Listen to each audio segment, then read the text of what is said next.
Finally, nanagyo ko din sa Cheongsongdae Tower, guys. Meaning is a star of gazing platform. Kabalo mo, sa ano rin ako ni siya makita sa mga vloggers. Grabe, naanadjud ko, no? Di ko katuo. This is built during the 7th century. The stone astronomical observatory built during by Sela Dynasty.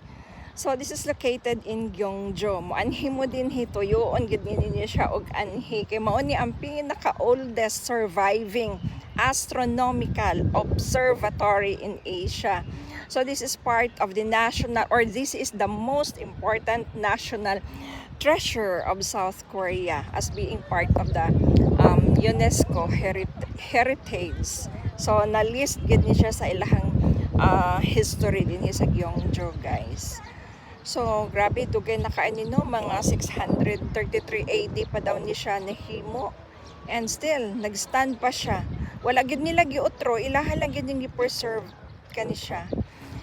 And then, mao gid ni ang pinaka nag-prove sa kuan sila dynasty mo ni ang ilang pinaka main symbol nga sila nagpossess sila og advanced astronomical mathematical knowledge atong panahon na sa ilahang pag-rule din sa Korea.